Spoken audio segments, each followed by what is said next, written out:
Hold on. 3, 2, 1. Dale motherfucking Comstock. Just get right to it. I got suspended from YouTube for a second time, so I'm off YouTube for 2 weeks. I had it on the first time. I had on Claire Lopez, CIA veteran of 20 years, talking about election fraud. Kind of had a feeling I was going to get suspended for that. That was like a month ago. It's whatever. On Friday, I had on Dr. Roger Hodkinson, an old white-haired English doctor, MD, PhD from Cambridge, verified American Board of Pathologists, came on and said that he wasn't an anti-vaxxer. He wasn't a COVID denier. He just said that he didn't think lockdowns worked because it's a virus and we're trying to tackle a microscopic thing with macroscopic I guess responses. Like, that got taken down. Quote, spreading medical misinformation and contradicting official information from the World Health Organization. So whatever. Fuck them. I don't care. I can't play that game. So once this suspension's up, which will be up in 14 days or 13 days now, I get one more strike before I'm permanently deleted. So what I'm going to do is I'm just going to start uploading like 10-second previews to YouTube. I'm going to be like, hey, episode 413 with Dale Comstock. I'm scared of getting banned from YouTube, so come over to Rumble and BitChute and Spotify, because I can't play their game. I don't mean like I don't have the patience to, which I don't, but I mean like I actually don't know what's going to get me banned next. So, but enough about that petty drama bullshit.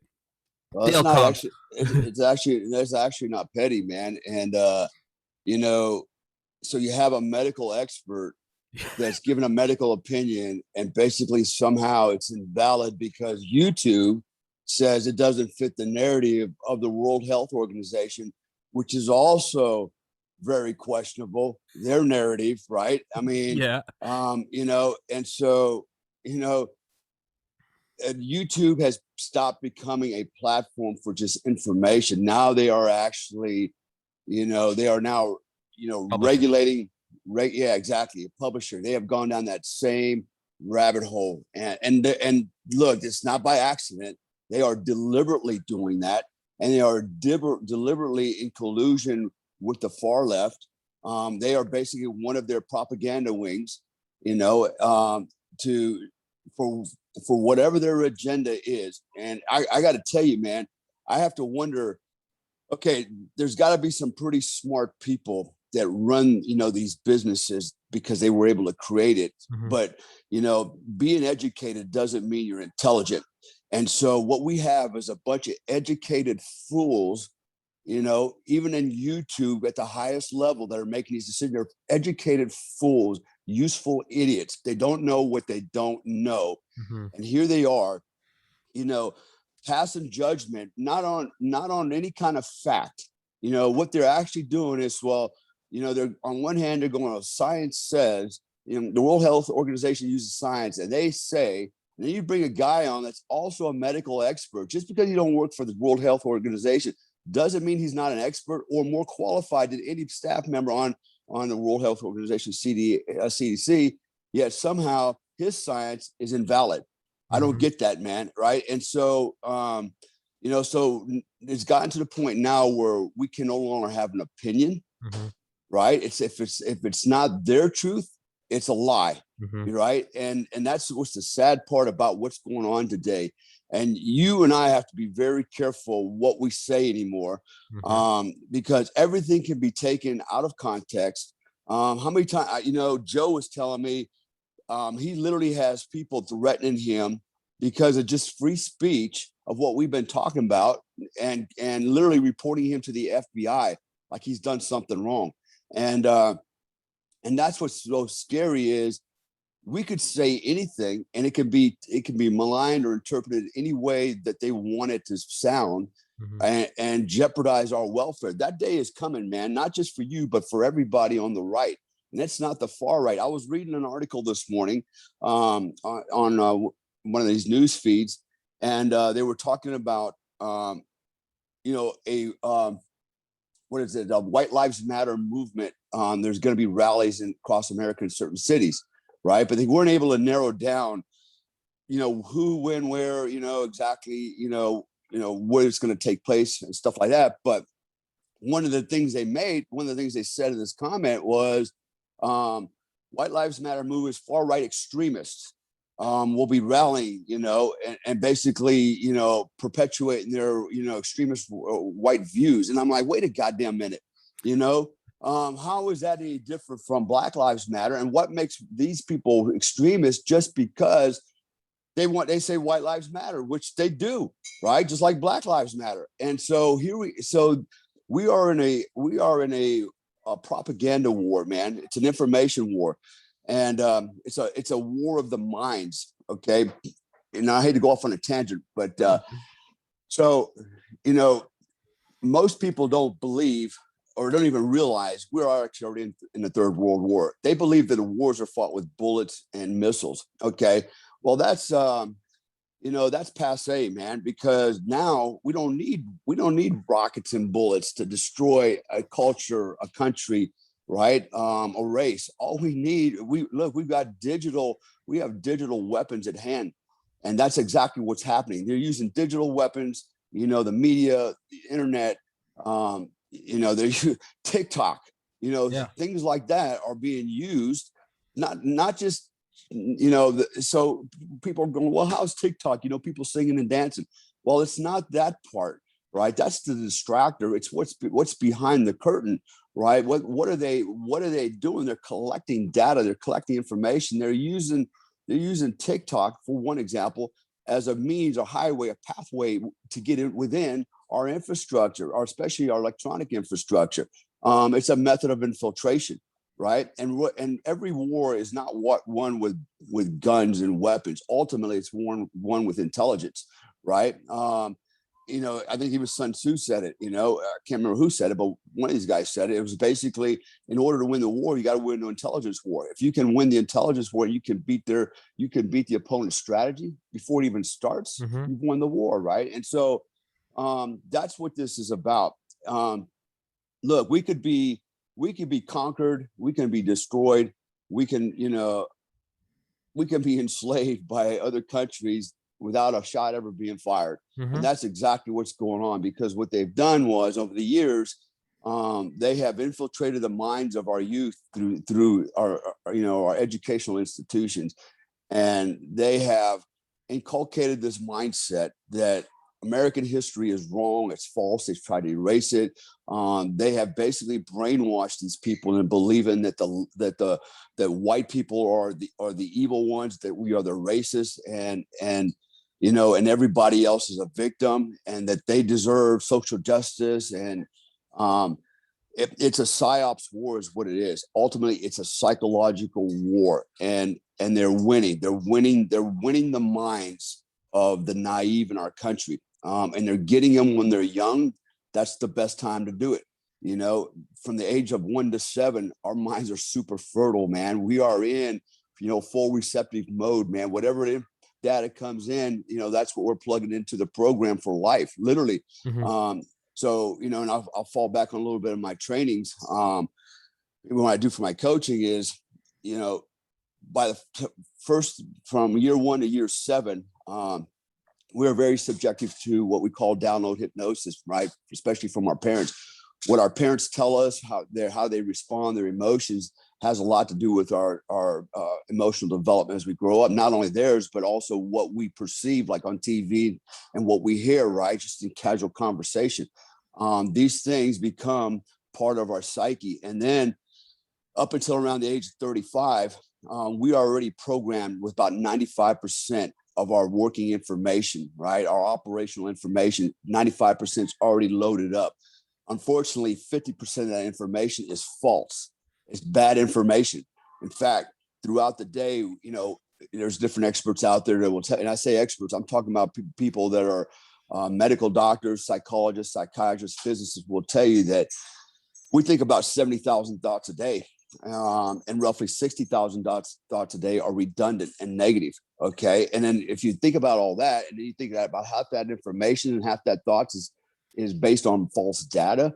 It's no wonder we're goofy, right? And if you already pre-programmed kids, even by the time they're 35 years old, they are indoctrinated into a mindset that is halfway wrong, and probably it's whatever dominates their way of thinking, right? Whether it's negative or positive, whether it's socialism or communism or capitalism or whatever's been inculcated in their mindset. So we're almost like robots, and that's actually interesting. And I'm going to segue a little bit because I think this is interesting. At least I do, and I think everybody else might find it interesting. Now, Elon Musk, it came out with an article, I read it yesterday, where they have now been able to implant a small computer chip into the skull of a chimpanzee.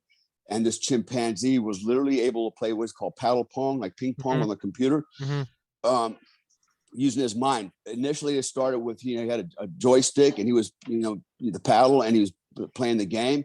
And he had a tube in his mouth, but this sensor in his head, his Bluetooth thing, which you couldn't even see, it was a small chip embedded in the top of his head. It basically had a Bluetooth sensor on it. And finally, what they did is they took away the joystick, right, altogether. And he was hands-free, and he's still playing the game with his mind, right? And the reward was a banana, and he was playing it.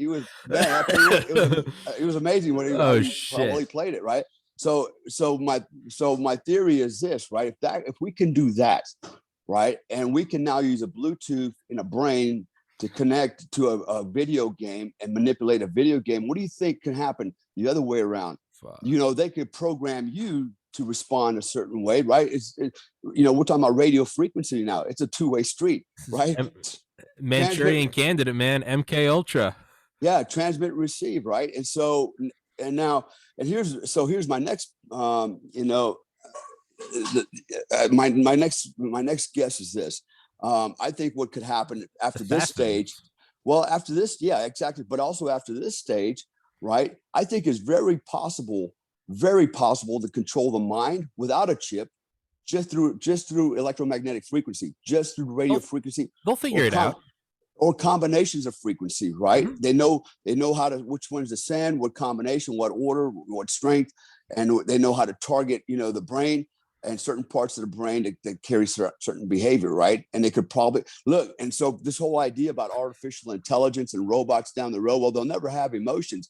Actually, I think it's very possible, because emotions are nothing more than information. It's energy, right? Energy is information. Information is energy, and that's all emotions are. It's energy and information. So you're right. We're going in a really scary direction, man. To where one day, I'm thinking Terminator, man. I'm thinking, man.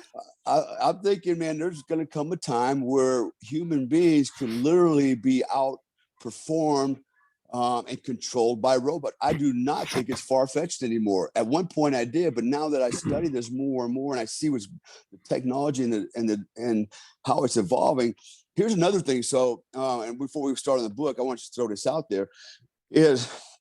So I'm very good friends with Muhammad Ali's daughter, Layla. And a year ago, she and I were talking, and she was asking me about 5G. She's actually very smart, man, especially about. Hey, Dale, you think she'll do the podcast? I don't know. I could ask her. Ask her.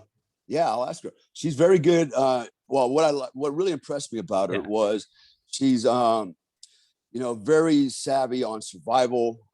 She's actually pretty sharp, pretty heads up, and she's very aware of what's actually happening in our country and in the world. And her immediate concern at the time was 5G. And she goes, "How do I protect myself from 5G?" She goes, "I've studied it." And she goes, "I don't like it." And so a little bit about 5G. What's the big hoopla about 5G, right? Well, the average guy out there doesn't know, right? He's like, yeah, it's a conspiracy theory. So here's some facts, and there's actually data out there. There's YouTube, there's science studies, YouTube video, everything out there supporting this. So 5G operates at around, I believe, 60 hertz. Okay, disease frequency for human beings starts below, I think, 62 to 68 hertz. Okay. And what happens is 5G, because the frequency, it actually disrupts the oxygen uptake in our hemoglobin in our blood, right? It basically blocks it, stops it, and actually kills cells at that level. And so eventually, through time, your body's is getting less and less oxygen, less and less cells. Your inside is being radiated, basically what's happening, and now exposing you to disease, i.e. cancer. And so, and this is a fact, right? Because our bodies operate at certain frequencies. We actually run at 7.83 hertz, which is the same frequency as the Earth, which is kind of interesting, right? But disease frequency starts at, I think, starts at the megahertz range, right? Which was, again, I think 60 to 62 to 68 hertz. So 5G it does have a deleterious effect on our biochemistry across the board, which is going to subject people to more disease, and we'll never be able to go, oh, you're sick because of 5G, right? It's going to manifest itself in some sickness, right? And the cell phone companies know this. The scientists out there that supports, these cell phone companies, they've done the research. They know the real story, and nobody will admit it because nobody's going to give up their cell phone, period, right? It's not just 5G, all right? It's just a cell phone. It's an emitter, right? It's emitting RF energy, right?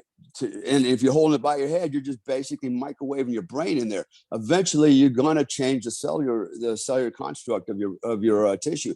So, anyways, the question was, well, what do I do? What do I do? What do I do? Well, there is an answer. There's some things you can do, but the reality is we are being inundated every day with radio frequency smog, if you will, in lack of a better term. We're getting pounded by that with unnatural levels. There's actually no natural level other than what we get from the sunlight and things like that. But so anyways, therein is the danger, right? But so where I was going to go with this 5G thing is that if radio frequency can affect our bodies at the cellular level like that, right? It is energy, and positive and negative energy can affect our body both positively and negatively. Then who's not to say that we can't basically, haze somebody with some radio frequency at a level that we know will disrupt or change or alter their behavior. So we're going down this slippery slope, man. And you're right. So go back to the beginning of this whole thing. What's happening right now? Is this a conspiracy? And I don't understand why YouTube would do this, because it does them no good. At the end of the day, right, when we all become a socialist communist utopia, YouTube will get to share all its money with the government and everybody else, right? They will no longer own it. They will become slaves to a system, right? And everybody will. Coca-Cola, what a bunch of morons, except for the very top. They will be within the Politburo. They will be in the Central Committee. The very, very top. The very, very top will maintain their power. They know what they're doing. It's I was gonna say before I let them slip my mind. Then I'm gonna write down the Muhammad Ali's daughter so I don't forget it. Yeah. But there's this field of study, and it's really cool. It's called cymatics, SYMATICS, and there's a great video by a guy named Nigel Stanford, and I'll send it to you if I can. I'll write that down as well. Yeah. But it's the effect of sound on matter. And, that's right. And he has this video, came out like 6-7 years ago. Fuck, of course my phone autocorrects cymatics to Comstock. Cymatics is it's my energy. It's my energy.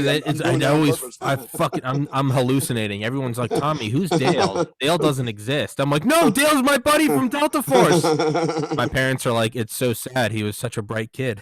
And I'm like, no, he has a mustache, and we went shooting last week, and they're like, okay, Tom, and I'm like, I promise. I'm just in a room with a straitjacket drooling. So cymatics, it's pretty badass. So I mean, this guy does a music video, and it's So he takes like a bunch of like salt sand and he puts it on like a black, Yeah, like I've seen that. yeah. And you put it Yeah, in different frequencies and it's like dun, dun, dun, different shapes. ding. And you see it's very psychedelic. I mean, I originally found it back in 2015 just smoking a ton of pot. And it was just, it makes like circles and it makes weird Yeah, fractals. Pretty cool shit, whatever. yeah, But as it goes on, I remember thinking, um, I remember hearing it on Joe Rogan with this guy, Duncan Trussell, who's this hippie comedian. But I remember he had a great thought that always stuck in my head. And he was like, so if we know that sound can create these patterns, so it affects matter. Well, he was like, who's to say that different moods we have aren't just, well, we know there's serotonin, dopamine, oxytocin, acetylcholine, norepinephrine, blah, blah, blah, blah, blah, blah, blah. We know we have all these things. Well, who's to say that different moods aren't associated with different little? I mean, because this isn't some woo-woo shit. I mean, truly, if a different mood is from a different I mean, getting drunk is putting ethanol molecules into your brain. We know that there's a physical correspondence to, I mean, what happens if you get injected with morphine? You stop feeling pain. Or Michael Jackson with propofol, you go to sleep. So if there are these physical molecules doing this dance in your brain, and that gives you different emotions, right? You're drinking coffee right now, it's waking you up. They're binding to your adenosine receptors, right? If you take a NyQuil, you go to sleep. There are different things, and we know they do this molecular dance in our brain. Well, if you can affect a pile of sand, who's to say you can't affect a pile of neurotransmitters? And Duncan right. Trussell's thought was maybe that's why music gives us different feelings, right? Maybe that's why we have workout songs. Maybe that's why we have, this song puts me to sleep. Well, let's take that one step further. Who's to say you can't use a powerful enough transmitter to, if you can just change the sand and turn the sand into a flower, why just do one neurotransmitter like oxytocin? Why not do a whole pattern of things? Why not view the mind of someone like, why don't they scan a Dale Comstock or a Joe Tedeye, these trained veterans, these experts? Why not scan your mind, see what mindset corresponds to the flow state, the shooting flow state? Why can't you then broadcast that into someone, and then you get a true Manchurian Candidate, you get a true Lee Harvey Oswald or a Sirhan or whatever? Why not do that? It sounds like batshit insane, but everything I just said is rooted in fact. Yeah. Why not do it?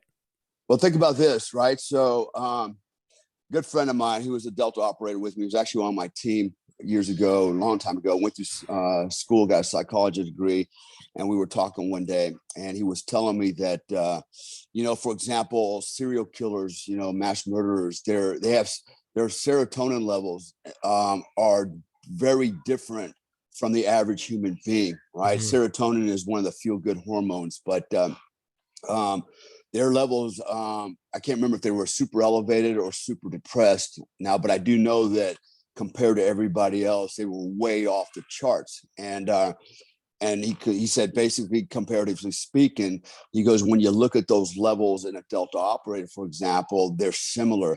Now, the difference is we're not psychopathic killers or mass murderers, but there's a level of hormones that allow us to operate and do certain things that the average guy can't biologically or mentally really bring himself to do. So for some of us, it's easier than it is for others doing that kind of work, and people ask me all the time, how does it affect me, what I've done in the past, and just to put that in context, I've been in every campaign from 1983 Grenada to the present conflict in Yemen, and everything in between that the U.S. has been involved in or even not been involved in, that I've been involved in on my own. And so, as a combatant at close range, that's what I do, man, is I'm the guy, the fixer, man. And so none of that bothers me. None of that. And I sleep well at night, and I'm not trying to take nothing from a guy that has PTSD, because Sure. actually I have PTSD. I have severe PTSD, but my PTSD stemmed from something not related to smoking other people, but actually related to watching my friends die, and and kids getting hurt and killed, and innocent people getting harmed. And why did that bother me so much? Because when I saw, for example, kids and women, being harmed, I related it to my own family, my own kids, right? Sure. So I had a personal connection there. When I watch my friends die, it's like watching a family member die. And so those are the things that that I have to deal with, is coping with that. And I have, I have. And so, and there's almost a whole science behind that. Again, that I actually teach. I helped a girl the other night, and she said one of the best nights of sleep she's ever had after we had our conversation. But so, so with all that said, talking about the hormone levels and things like that.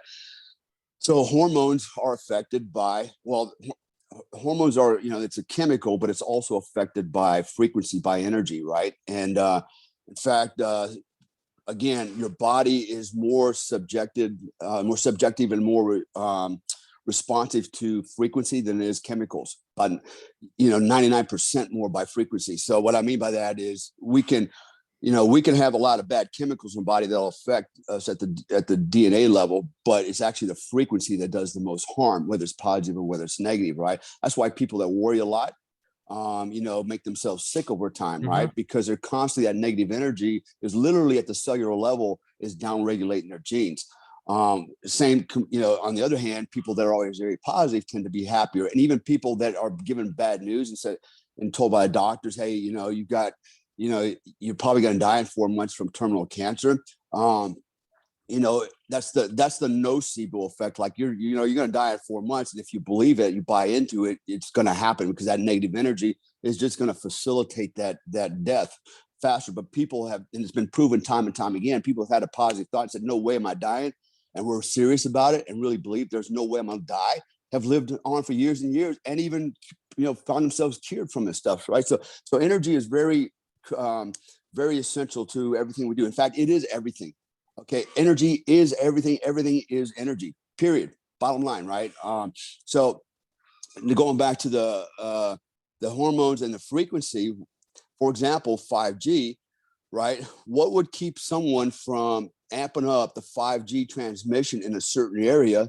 Okay, that basically is transmitting over a certain sector of society. In fact, I was talking to a guy yesterday. He said his church is surrounded by cell phone towers.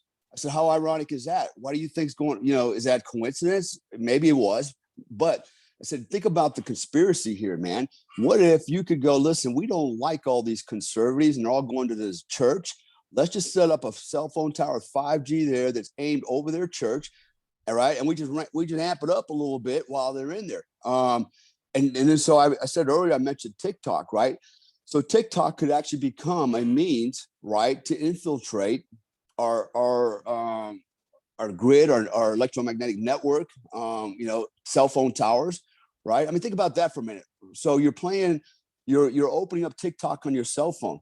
What would keep them from sending, a virus or something to basically infiltrate the cell phone tower system, right, and change the output, right?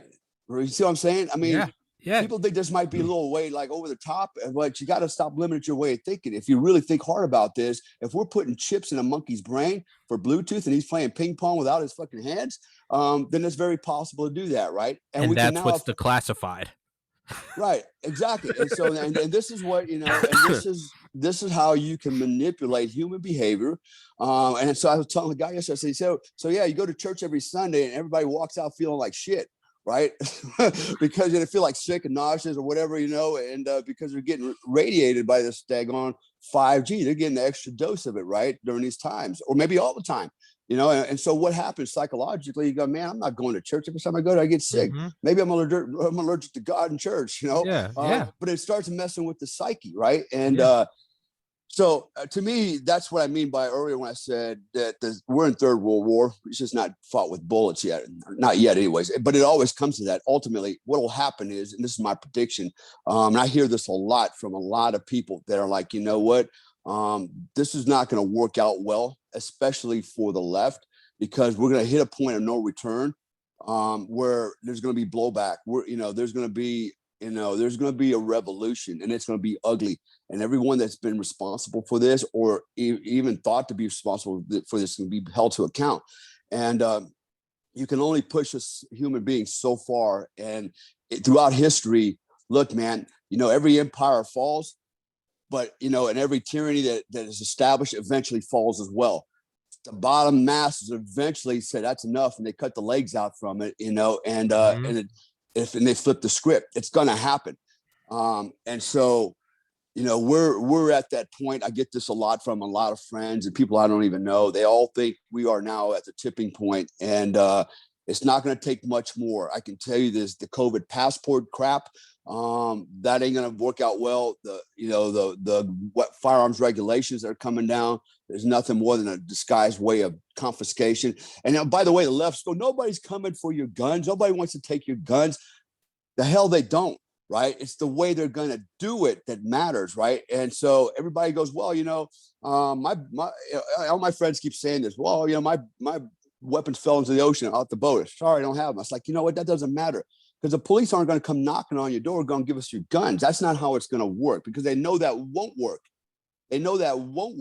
What it's going to end up doing is getting a lot of cops killed. But here's how it works. Any firearm you have, it's $200 tax for a gun, $200 tax for a magazine. Oh yeah, psychological examination. Yeah, right. So all these taxes, right? And you go, well, hell, I'm just not going to admit I got them, so I'm not paying the taxes, right? And then you get an ex-wife that hates your ass and goes, hey man, this guy said he was going to kill me yesterday when I met him at the grocery store, and I know he's got guns. Well, now with the red flag laws that they're trying to make national, guess what? The cops come knocking on your door. The court order goes, come on, you're coming with us, and we're taking all your guns. You're already guilty without even proving your innocence. They already take your private property because somebody else said it, right? What would keep your neighbors from doing that to you, right? You have a neighbor, you have a dispute about your lawn, the trash or whatever, right?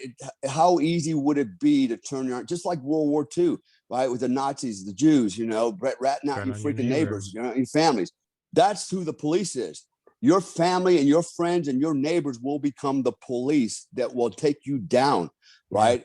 And so that's how it's going to work. You can hide your guns, and eventually, if you had to use your weapon, or if you got caught carrying a weapon, now all of a sudden you're a felony. Now that you're a felon, they go to your house, they find 10 more guns. Now you're a felon times 10, right? It just gets worse and worse and worse. And now you find yourself, you don't have your freedom anymore. So basically, indirectly, this is a way of enslavement and control and disarmament. And so there's going to come a point, I promise you, I know people talk about the 3%, the revolution. That's true. There's only maybe 3% still to this day, but that's all it takes is 3% to hand this country its ass. If people are, and I love the liberals that go, well, AK-47, AR-15 can't stop a tank and a helicopter. Well, let me give you a little freaking Vietnam, Iraq. Well, yeah, Afghanistan, Taliban flip-flops and AK-47s handed the Russians their ass, right? I mean, they're actually handing us our ass. Okay? Yeah. Right? And so, but it's not only that, with the weapons, okay, all I need is a pistol, Actually, all I need is a baseball bat. I club one dude over the head. Now I got an M16, right? Yeah. Right. And then I get more M16s with that, right? And that's how it works. That's how guerrilla warfare works, right? Plus all the black market stuff I get in. But I don't have to take out a tank with a CAR-15 or AK-47, okay? All I got to do is take out the tank driver's family, okay? See how that works? That's unconventional warfare. That is guerrilla warfare, and that is how the bad guys fight. Well, that's how they fight. I always look at the logic of how are you going to fight the U.S. government? How are you going to fight nuclear weapons? How are you going to fight tanks? But you have to understand, with the exception of Hiroshima and Nagasaki, no one wants to rule over an irradiated wasteland. If the U.S. government really wanted to take down the people, they would have nuked Japan on August 6th and August 9th, and then they would have nuked the American people on August 10th. That's right. The reason why they haven't done that, despite having nuclear weapons, thermonuclear weapons, deliverable from space at hypersonic reentry speeds, The reason why we didn't do that in Vietnam, in Korea, in Afghanistan, granted, mutual assured destruction, but that I think leads credence to my point, is no one wants to rule over an irradiated wasteland. If I want to go take someone's, if I want the spoils of war, why, how come when you're leaving, when you realize your country is losing, why do they do scorched earth? Why did the Germans pull along those trains with those massive hooks that dug up all the railroad ties? So the Soviets couldn't do it. Why did they dismantle Schwerer Gustav? Because they didn't want the Soviets to. If I can't have it, then no one can. And that's how war is fought, at the very least, out of spite. So Yeah. in the United States, what are you going to do with a pistol? What are you going to do with a Remington? They have Abrams tanks. Well, not even getting into the whole guerrilla warfare. If you don't go after the Abrams tank, you go over after the Abrams tank driver's new puppy. Not even that. Let's just leave that out entirely. Let's just look at like physical reality. They're not going to burn down a city because the people that are taking control of the country to get rid of weapons in the United States, they want something to rule over. They want a kingdom to rule over. If I'm going to loot an Apple store, I'm not going to throw in a Molotov cocktail because that destroys all the loot. I'm going to throw in a brick and I'm going to try to go through. So when people say, how can you fight the U.S. government? I just point to Vietnam or Afghanistan in 89 or Afghanistan now. We have fighter jets that can super cruise with stealth capabilities, dropping 2,000-pound bombs guided at the speed of light from satellites at 23,000 miles up. And we're getting our ass handed to us by illiterate farmers who have never heard of Michael Jackson or Sesame Street, wearing sandals with AK-47s that double as shovels, and they're winning. Yeah. At the very least, let's say they're not winning. At the very least, the fact that the war wasn't over in 10 hours and it's been going on for 18 years goes to show it's still, you can't, look at YouTube's doing it to me right now. They suspended my channel. Okay, well, I'm still on Rumble, BitChute, Veo, Vimeo, DTube, and Spotify. And I have 2 stay-behind channels on YouTube that no one knows about, but it has my entire libraries uploaded there, including the banned episodes. But I keep those quiet, and I'll activate them at a time of my choosing. The point is you can't, there is no winning, and I think that's the only I don't even know what the fuck I'm getting riled up about now. But the point is it doesn't work. The threat works. You don't need a gun. We have nuclear weapons. That works because that gets you to hand in your gun. But man, all it takes is, and for fucking FBI and ATF watching, this isn't a threat. This is a hypothetical. All it takes is for a Waco to happen in every neighborhood. After the 4th neighborhood, man, it sure, you could blot out, you could censor it all, right? Because they've already done that. So you could censor the news on YouTube and Instagram. Don't let anybody know that there are Wacos happening every day. But at the very least, you're going to have the cops who are supposed to be confiscating the guns, and they're going to be going, man, there was 10 of us on Monday. We did 5 Wacos on Monday, Tuesday, Wednesday, Thursday, Friday. Now there's 6 of us, and they're sending up some recruits. They're going to replenish our. But man, I don't know if I want to be the first on that stack. I don't think it can be done. And I know I'm ranting, but to tie it all back to what we said earlier, and this is what I've brought up before, is everything I just said could be nullified by robotics that don't question orders. And I've said this before, and I've used you specifically. I've said this to other guests. I said, I have a guest, Dale Comstock, that everybody knows. What happens when they scan your mind, turn that into software, not making copies of you, but making copies of your capabilities and your experiences? And then you have 1,000 robots made out of Kevlar and carbon fiber, and you upload Dale's brain to it, and they're not aware, they're not self-aware, they're just machines, but they don't question orders, and they don't care about seizing guns. Who cares if you kill 3 robots? 97 more are coming in the door. That is where everything I just said might be nullified. You might not have another Vietnam or Afghanistan. You might have robots that are bulletproof, that run on solar power and can't be taken down by a flamethrower and don't require oxygen or food, and they're all connected by Wi-Fi and thermal imaging. Well, at that point, I think the only move is to get on Elon Musk's rocket and go to Mars, because this place is fucked. Yeah, and so a couple of anecdotal points Sure, here is sure. one is when I was in Afghanistan, I remember we rolled up a Taliban fighter and we had him, and so we were no longer allowed to interrogate. Right, we had to interview the person under control. Right, he was no longer a detainee. This was all thanks to John McCain, who's a big ass sellout. And yeah, look, everybody thinks, well, he was a prisoner of Vietnam, you SS know, and Forstall. yeah, and he said, interrogations don't work. That don't mean jack shit. Maybe it didn't work on him because he was running his freaking yap. Who knows? But I happen to know that it does work. Okay, and I also happen to know, there's a lot of American kids that are alive today because of that. Right, and but we caught this guy and we were interviewing him, and I remember I remember our guy, the American that was with me, he said he was trying to basically, now being frustrated, you can't do anything with this guy. He's like, do you know who we are? We're Americans. We put men on the moon.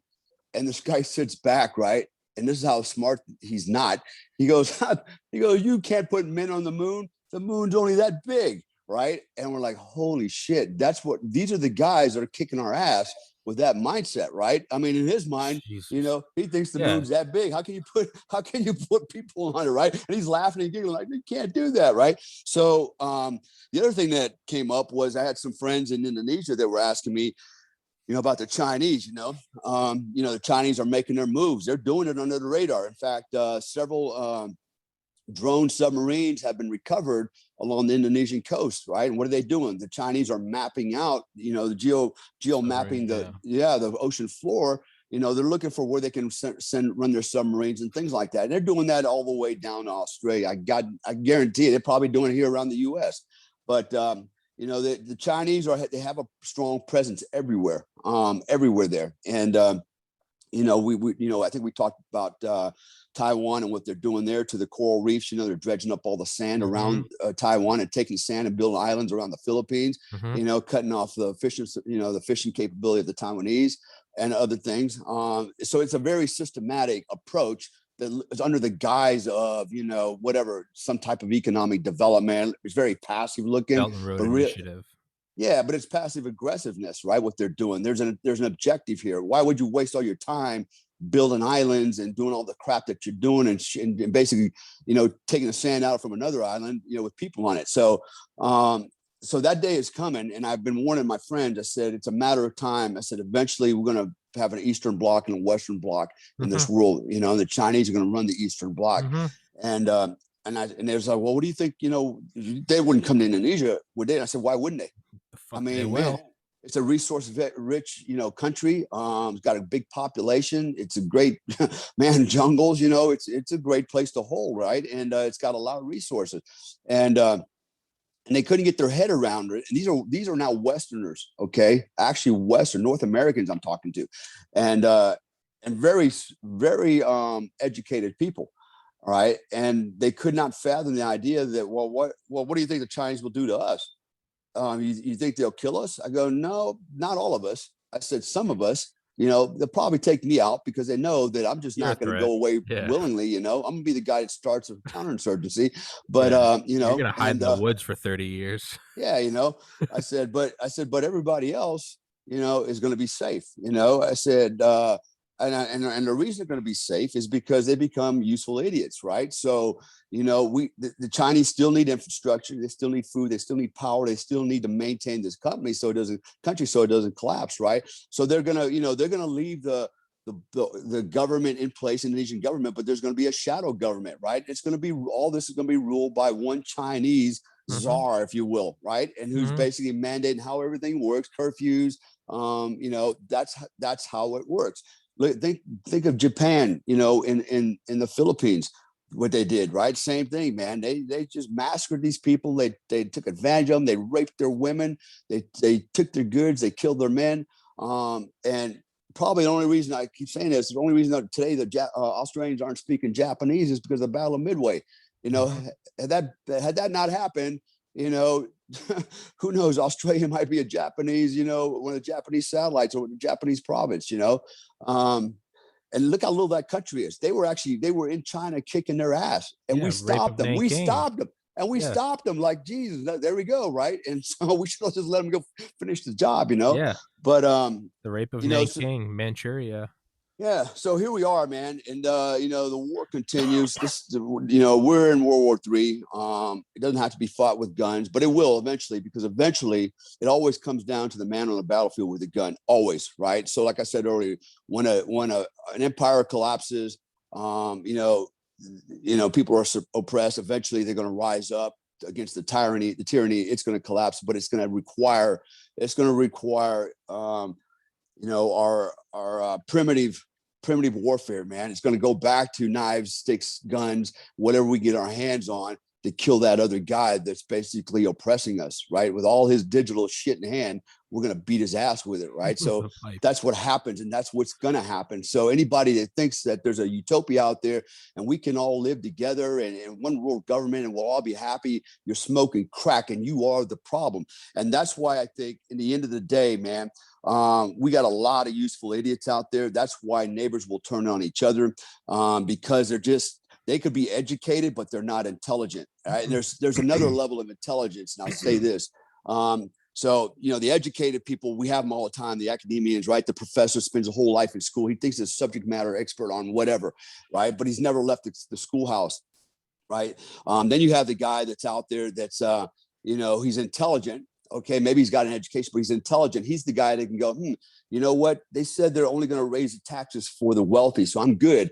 No, the intelligent guy will go, no, actually, they're going to raise the tax on the wealthy, but I'm not good, because that means my apartment complex owner, yeah, right, he's going to raise my rent. He's not going to pay taxes. I'm going to pay his taxes. That's how it works, right? And then the guy that has effective intelligence, all right, he's the guy that's going to go, I'm not going to go along with that program, even though I know they're going to raise my rent. I'm going to figure out another way to hide my money, to launder my money, to basically do what I got to do to survive, right? And be better off. So there are guys that will work that out. That's effective intelligence. And most people don't have that. You know who has effective intelligence? Criminals, right? Yeah. So basically you're going to have to become a criminal to beat a criminal system. Is what we're doing here, right? And that's what it is. It is criminal. And so ultimately, they don't need robots. That day will come, but right now all they need is the useful idiots, and they far outnumber us. I would say 9-1, hands down. When you see people, no shit here in Panama City Beach. All right, we had people on the beach in bikinis, in their swim trunks, laying on the beach on a towel with a mask on. God damn it. All right. That's the level of idiocy in this country. I've seen people in the woods by themselves with a mask on. I see people in the car with a mask on. It's a Pavlovian response is what it is. Right. Teach them to always have the mask on. And then next year it will be, you always have your passport. And the year after that, and then eventually, next thing you know, it's going to be, I have my government monitoring system. Don't leave the house without your implant. Like it's actually your implant's going to be on your phone. It's going to be a barcode or application. That's what it's going to be. And basically everybody will need one. Now I ask myself, well, what about, some third worlders in Africa? What are they going to do? Right. But actually for them to have a cell phone is not out of the realm of possibilities, because what was amazing is in Afghanistan, all these desert dwellers, sheep herders, everybody had a cell phone. Well, yeah, right? It's ubiquitous. Everybody has one now. So why not put an application on there that you have to use that to, enter a building, get on an airplane. You have to scan your code that you've been vaccinated for a disease that has a 99.76% survivability rate, right? It's like, what's going on here? It is not about here. I love this one right here. Right. So, people talk about, guns kill people. They're bad, right? We got to get rid of guns. Guns kill people, which we already know the argument is no, guns don't kill. It's a tool. The human being is the weapon, the actual weapon. He's actually killing people. But remember when Jim Jones killed 919 people with Kool-Aid? Very true. Where's the outrage with Kool-Aid? Why are we not banning? Why didn't we ban Kool-Aid yet? Right? Yeah. And so that was the medium with what he put his strychnine in there, but nonetheless, what about shit, man? The Nazis killed 6 million with Zyklon B pellets. There you go. Right.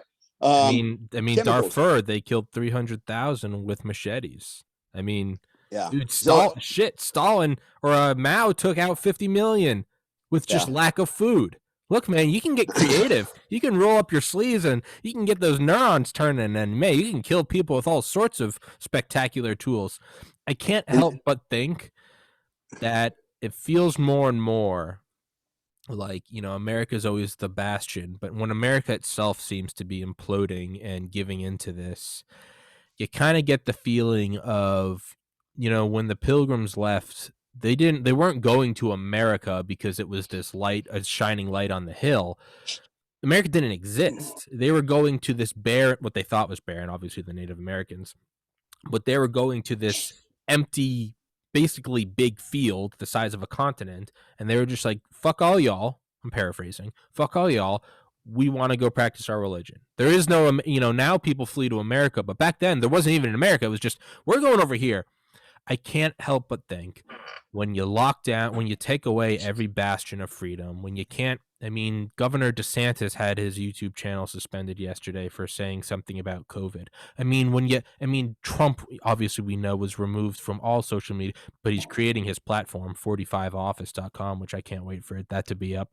The point is, though, is when you take away all forms of legitimate dialogue, the first thing I did was I sent the fact that I was suspended to my two very liberal friends, David and Roger, and they both had the same response. They're like, I get the threat of misinformation, I get the threat of fake news, but they both said, and this was a first that I've seen from both of them, they both said, they're like, that's not good that Cambridge doctor was banned. They both said, they're like, I disagree with what he said, but what I said is it doesn't matter whether or not there was election fraud. There doesn't matter whether or not COVID's being overblown. It does, but the fact that we can't discuss it, the very fact that we can't.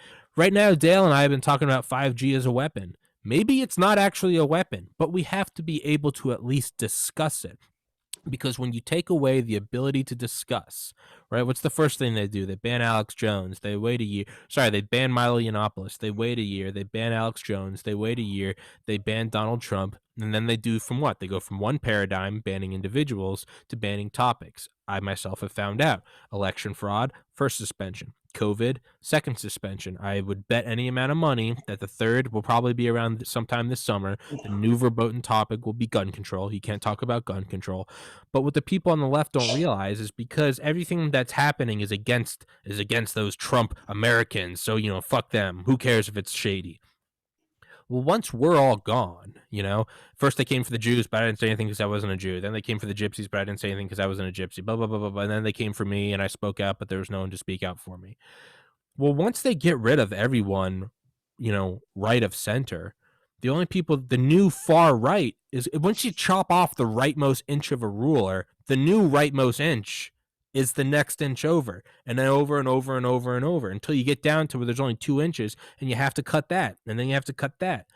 When you take out everyone to the right of center, soon they're going to come for the moderate Democrats, and they're going to come for you, and then they're going to come for the guy. And then, so once they take out all the conservatives, and then they start using the cops to enforce things like you have to say that gender changing is stunning and brave, and then all of a sudden you stand out and say, no, I don't think you should chop off my kid's dick and give him a clit because he's only 4, and then you get shot by the cops for arguing with them.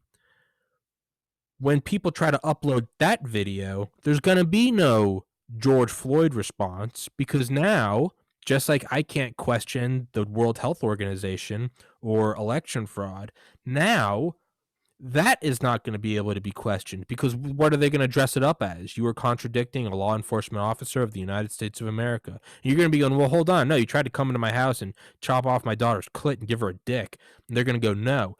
And then you're going to wonder, oh, wait, fuck, I can't upload a video of these cops shooting my dog. And then you're going to go, oh, fuck. I should have realized this was happening 5 years ago when they were banning Alex Jones and Trump and COVID. It's not going to stop at COVID and election fraud. It's going to keep going and going and going and going until all of a sudden you're going to try to upload a video about the fact that there are Chinese soldiers invading off the coast of Seattle, but it's going to be flagged as hate speech, and you're not going to be able to. Paul Revere is going to be saying the British are coming, and his channel is going to be deleted. It's going to say he was inciting hatred. So I say all of that to say it's starting to look like there's two outcomes: war, and I'll probably be died in the opening shots because I'm a moron. Or, as you saw, a shooting.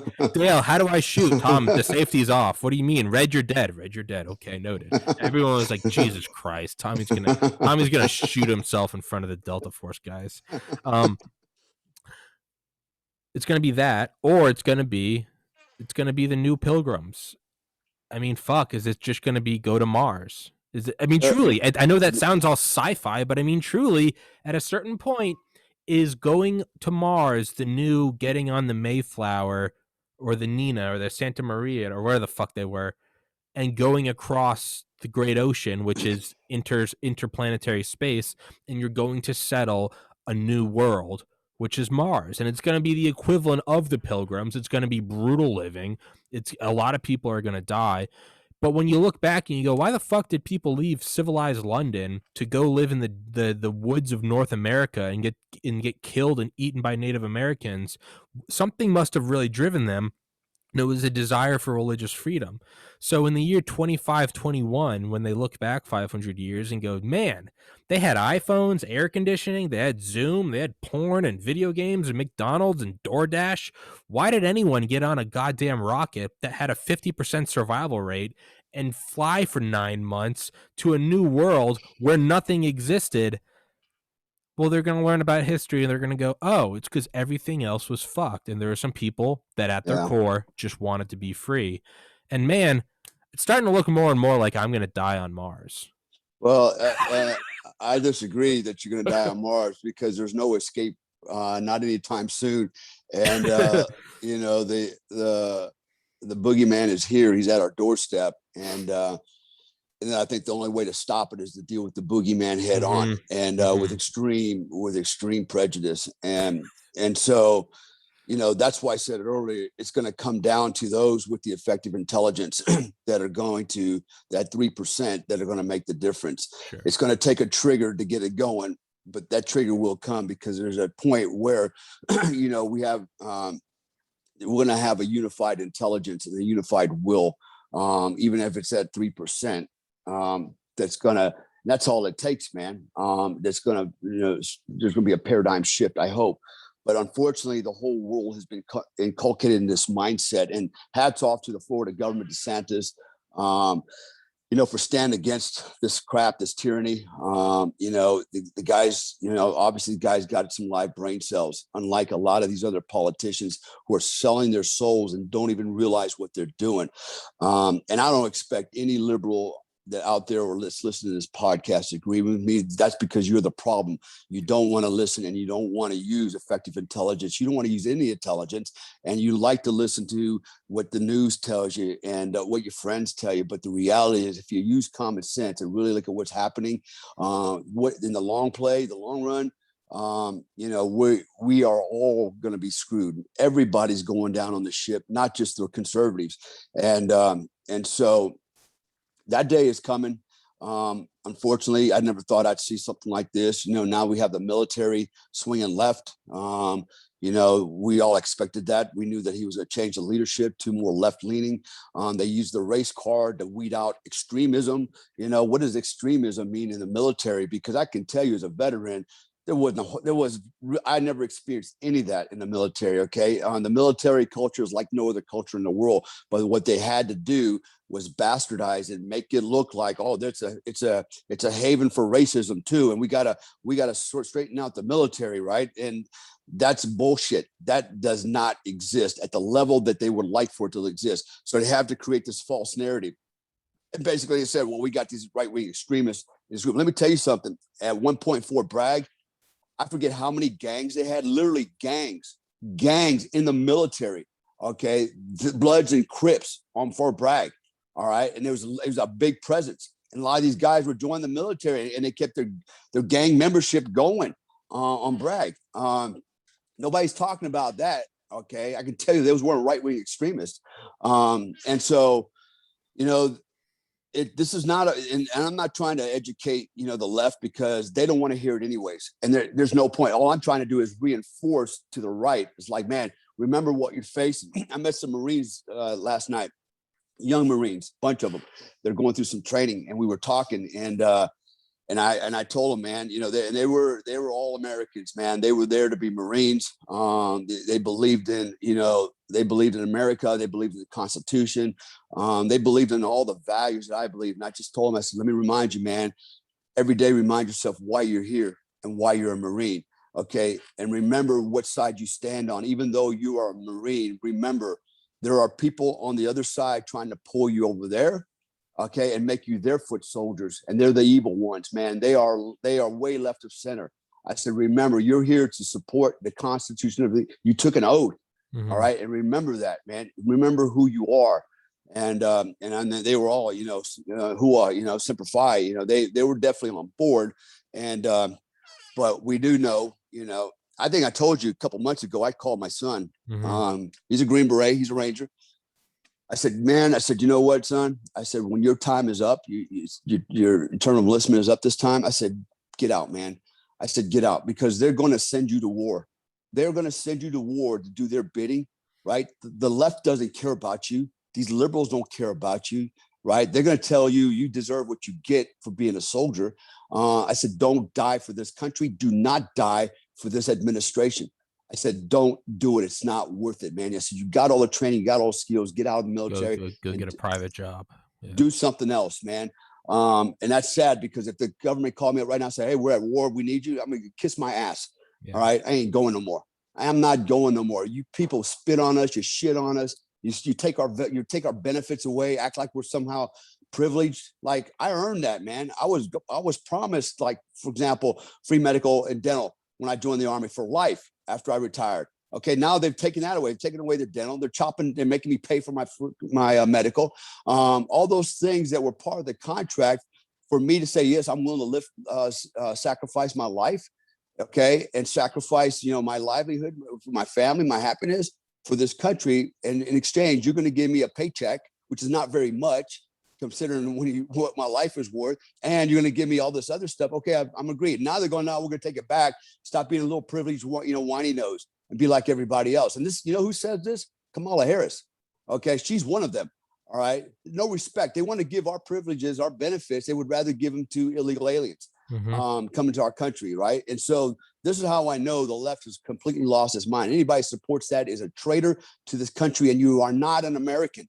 Period. You're not an American. You're a pseudo-American at best. Okay. And so, anyways, it got me on a rant. Now I'm getting a little heated. Let's go into the book, man. Yeah.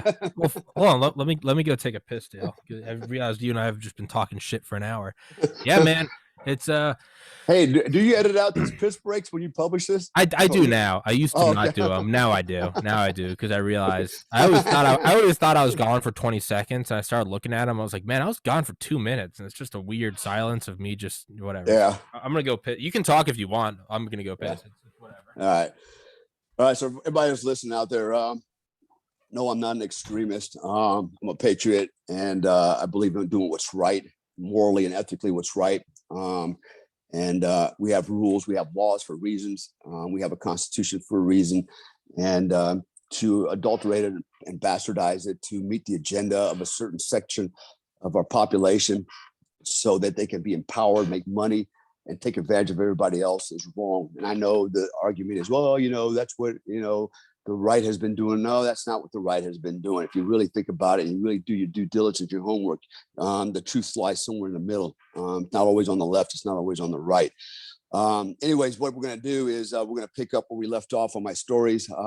So for those that haven't been following, I basically, Tom and I have been getting together every weekend, except for the last 2 weekends. I've been traveling from Bali back to Florida. So I'm here for a couple of months.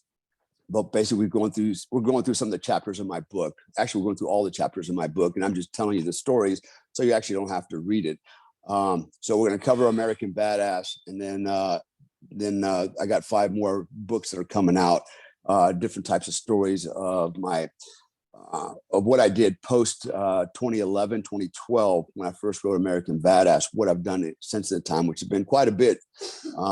Amazingly enough, I seem to keep finding myself in these weird situations and hot spots and doing some things that, you know, you think are only happening in Hollywood, but and actually some of them actually did happen in Hollywood. But anyways, I think they're interesting stories. But ultimately, at the end of the day, you know, it's not about my life story so much about, you know, bragging or, you know, whatever, trying to impress you with what I've done. It's also about weaving a theme that everybody can learn from within those stories to help you be a better person, live a better life, and you know, and appreciate what you have. So I think Tom, last time, did we not talk about the siege in Barge Matal, the base camp, the small COP up in Nuristan, where we had to evacuate the whole platoon or company out within 3 days? Did we cover that? I think we did. I don't remember because we canceled the last one. We canceled the last one the week before you came. Yeah. I gotta remember. I gotta be honest. I don't entirely remember. Sorry, I wouldn't. I think we talked about. I'll just kind of go over this. I'll summarize this one again, just in case I did miss it. But basically, the siege in Barge Matal. I was up in a forward operating base, a very small clandestine base. Clandestine base that was one of the most northeastern camps in Afghanistan on the Pakistani border. The area looked like something out of Lords of the Rings, and in fact, our camp was at about 7,000 feet altitude. We had OPs at 9,000 feet altitude. The OPs are observation posts. And there were a couple of military, what they call COPs, which are basically small encampments, little small, tiny fire bases, all up in the Nuristan province, which, by the way, is very mountainous, also very forested.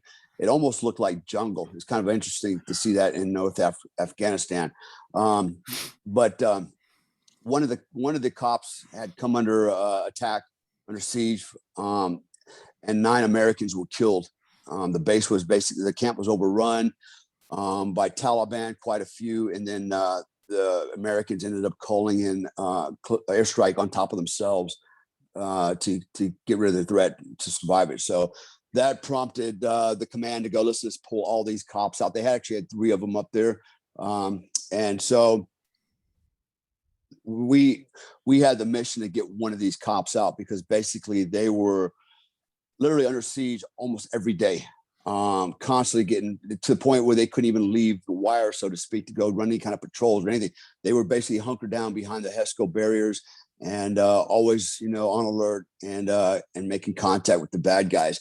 And so in order for them to get out, you know, we call it RIP, rotate in place, but nobody was rotating in, they were just rotating out. They needed assistance. So to basically pick all their equipment up on helicopters and get it out, it's going to take roughly, you know, 3 days to do all that. So the mission of our element was to go in. We brought about 60 of our Afghan mercenaries with us. And it's just me and a couple of other Americans. And basically what we did is we flew in the middle of the night on CH-47.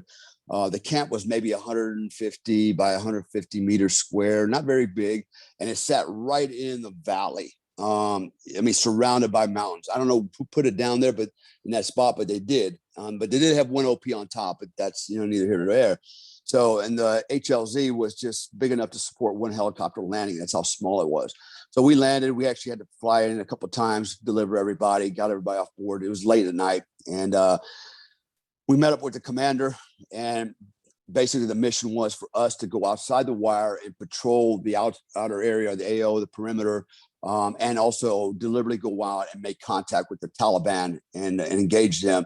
So we keep them occupied so they're not attacking the base, while the base is basically uploading everything they can in these helicopters and getting them out, right? So so that was the mission.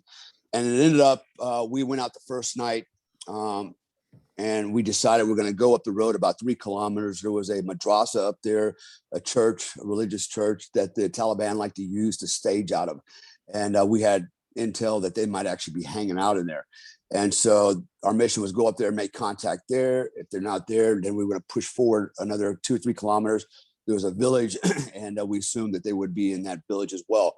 So first night we left, we're walking. We get outside the wire. We're probably about 1 kilometer up the road. And then a CH-47 is coming in to land in the base. And there happened to be a Taliban outside the wire with an RPG. And he takes a shot at it and puts a round through the bottom of the helicopter. And takes out one of the crew chiefs. The helicopter crash lands into the camp. All right, so now it's game on, right? Pursuing firefight from all directions, in and out of the camp. Now we're standing outside going, shit, now what do we do? Do we go back in? No, that's a bad idea, because now we've got to, one, get past the Taliban to get in, and we might get engaged by our own guys that don't recognize us, right? We would do more good out here or just staying out of the mix. And so we did. We decided to stick to our mission, go to Madras. So we did. It was, dry hole. Nobody was there. We pushed on to the village. I had to cross a river. They knew we were coming, and all the bad guys squirted out the back end and got away up into the mountainside. But we swept the village, and you can always tell when it's a bad guy village, right? Because people act like you're not there, right? They're cooking, they're not looking at you, it's the weirdest thing, right? They're not smiling, they're not hello, they're not even acknowledging you. They're not looking at you, right? It's like, okay, this is really creepy, man, right? And so, but that's usually what happens. And so we sweep the village, nothing. And then we come back, the firefights over at the camp. We get back in and assess the damage, realize now we got a helicopter that's disabled, that's crash landed on the pad, and we can't bring any other birds to exfil or infill. So, so the mission was, the next night was to go back out, and we were going to go a different direction, another area that we thought the Taliban were using as an infill route. Okay, from a village, probably about 5-6 kilometers away, they were using a certain avenue of approach, if you will, through the mountain and the terrain, and to launch their attacks. So we were going to set up an ambush for them. So we're moving, and we're actually take off, and we're walking along the side of this mountain. And it's a small goat trail. I mean, it's about maybe, I don't know, 36 inches wide, maybe, and it's slippery mud. You got water running down the side, so the trail is really slippery and muddy. And it just drops back off, continues to go down. There's a lot of trees and stuff, but it's a drop off. And below us, of course, there's a small river in the valley. And then we have the other mountainside across from us that was about maybe 300 meters from us. So I remember that night we're walking, we're under night vision goggles, pitch black, and we're moving to where we're going to potentially put up an ambush site. And as we're moving along, I remember my interpreter was behind me, an Afghan guy. His name was, we call him HD for Harley Davidson. He loved Harley Davidsons, even though they don't have them there and he couldn't afford one. He just was enamored by them. So HD was behind me, and this is the first time he's ever been out with me at night on patrol. And because we had quite a few different interpreters, and a good guy though, I remember. And we're walking along, all of a sudden I hear this, he slips and falls over the cliff, right? and he falls down about 20, 25, 30 feet, man. He's laying down there on the side of a cliff, and I turn around, I look down at him, and I'm like, HD, you okay? He goes, yes, sir, I've fallen off the cliff. And I was like, yeah, no shit, right? And, so, and I look at him, and through my night vision goggles, everything looks kind of like green and gray, right? And I could see all this black mask underneath his night vision goggles running down his face, right? It was blood. Mm-hmm. And so we managed to get him back up, and I look at him, and he had basically knocked his teeth out. They actually went through his lips, right? They're sticking out of his lips and stuff, right? He was a mess, right? And but he was cool, right? He was like, I'm okay. No, you're not okay, man. And I go, I said, what happened? You slipped? He goes, yes, sir. He goes, tonight was the first night I ever wore night vision goggles. I go, what? Right? If I would have known that, he would not have went out with us. I had no idea that he didn't know how to use nods, right? So he's wearing night vision goggles for the first time. And night vision goggles are kind of tricky because your depth perception is a little off, right? And you're looking through some tubes. So, everything you're looking at, it's like looking through toilet paper tubes, mm-hmm. right? And it's green and gray, like looking through an aquarium. And so I'm like, Jesus Christ, man. I said, what were you thinking? And so we got the medic. He's over there working on patching him up. And then while they're working on the medic, we had security guys watching the trail and everything, and we saw a small fire burning across from us on the other ridge line, about 250, 300 meters away. And as we started noticing, there's like a bunch of guys moving around the campfire, and we got more and more suspicious of it. And then we could start seeing, okay, looks like they got AK-47s, and so we ended up calling in a close air support. There happened to be, I think it was an F-15. He was in the area. He had a couple of JDAMs on him, 1,000-pounders, and he happened to be just flying patrol. And we call him up, say, hey, listen, we might have a target. Can you scan it and tell us what you see? And he did, which was amazing, right? The capabilities of these aircraft. He was so far out we couldn't even hear him. It's so high up. I mean, he was way off. And he's using his optics, his scanners, and he looks down. He goes, "Yeah." He goes, I count 12 Taliban or 12 enemy fighters with AK-47s, right? Christ. And around the campfire, they're basically roasting marshmallows and getting all yoked up for the next assault on the camp. I was like, "Damn, man, they're right there." So after we confirmed everything, said, "Okay, you know, that we're gonna go ahead and drop a bomb on him." We lased them. We used a laser, put the laser on him. He was, I don't know how many miles out he was. He was quite a ways out at high altitude. Like I said, you never heard the guy. And basically he used our laser to put his laser on him. Once he had his laser on it, he released his ordnance. And basically it was like, 45 seconds to 60-second time of flight for this bomb, right? Before it made impact. And we're all sitting there in the nods, waiting for the show, and man, when that thing hit, freaking, it was amazing, man. The body parts and pieces were flying all over the place. You could see it in the flash. You could see it later on in the FLIR footage, infrared, because all that was recorded too. What is it? Can you explain what it's like when a 1,000? Because I mean, I was actually looking this up last night. They break the JDAMs. Sometimes they break the sound barrier so that obviously the enemy won't hear it coming. They get going Mach 1, Mach 1.3. Let alone the kinetic warhead in it. What is it like? Because I can watch videos all day, but from your experience, what is it like when a JDAM hits a target? Well, in this case, right, because it was on an opposing ridgeline, and so a valley between us, when it hit, so just like any explosives, right, you get direct, you get a direct blast, you get a reflective blast off the side of the mountain, which bounces back over to us. Right, you get what's called Mach stem, which is basically again a blast wave that travels along the ground. Right, so you get all these blast waves together, and they're actually reflecting off their wall and coming back to us. So and the ground is rumbling, and you get a big blast of overpressure. And yeah, it's pretty scary. And I mean, I can't even imagine. And I've had former friends that were on the impact. Point of impact for these JDAMs by accident. They were called in on them. People made a mistake, called bombs on themselves, and literally there's nothing left to find of them. There's nothing, no DNA. There's nothing. You're vaporized. Just the blast pressure is just amazing. It will vaporize you literally. And so yeah, it's it's definitely it's a wake up call and a good night call for a lot of these guys.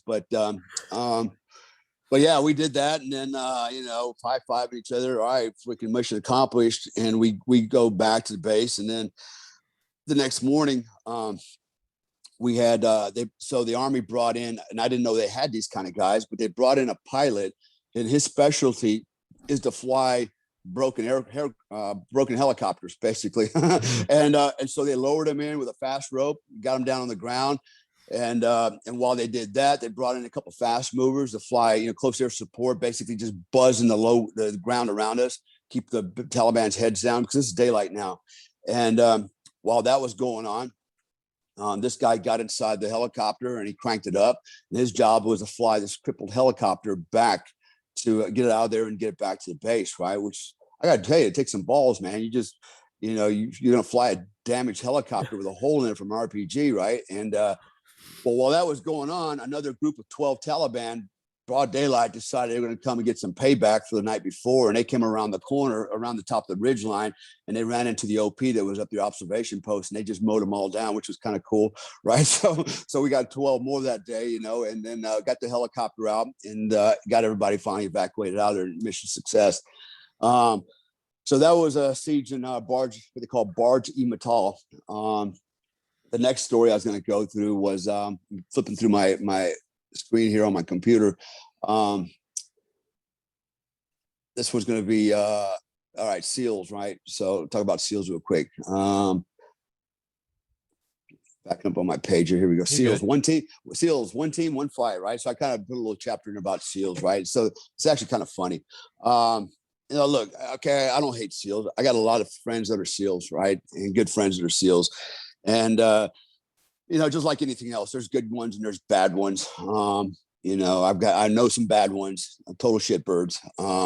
But so where I was located at the time, we had our Afghan mercenaries, and the trend became where anytime the U.S. military did an operation, they want to have an Afghan face on it, right? So it doesn't look like it's just U.S. military pounding people's ass.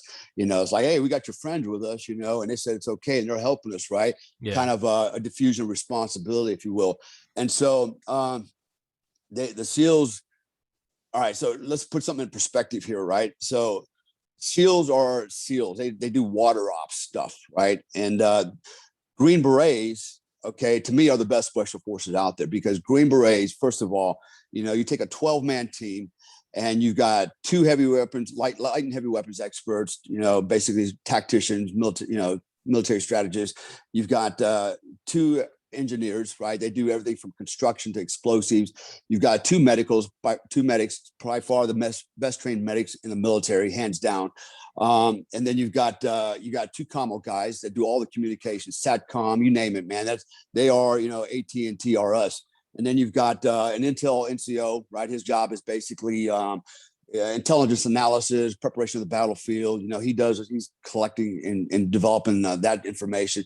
Then you've got the team sergeant that runs the whole team. You end up with a warrant officer who mostly works on future plans and trainings, things like that. And then you have a captain who is about as worthless as tits on a board. Literally, I say that, no disrespect to my friends that are captains out there, but what happens is they come to a special forces team basically to come along, sit in the seat for 2 years and watch us operate, so that when they become the company commander in charge of 6 teams, they know what they're doing, right? And but generally they're not even, they participate, but even though they're a captain, they have very little influence on the team. Let's put it that way, right? The NCOs follow the senior NCO. That was me at the time, and I'm the team daddy. And the captain, because we know he's just here and he's coming in for a minute and he's leaving, he really doesn't get a whole lot of doesn't have a whole lot of authority, even though he does technically by his rank. Not that anybody's disrespectful. It's like, just shut up, captain, sit in the corner, don't touch any buttons, pull any levers, and don't steal any government pins, and we'll be all right, and you'll go on and you'll get promoted, right, as a hero. And so so that's how the team. But the teams are, they specialize in different areas. First of all, they're all rucksack teams. I mean they carry rucksacks. They go out, jungle warfare, winter warfare, desert warfare. My particular team was we were a water infiltration team. So we did a lot of surface infiltration, whether it was by boats, surface swimming, over the horizon infiltration, riverine ops, things like that. We were a permissive halo team, meaning we jumped free fall, military free fall.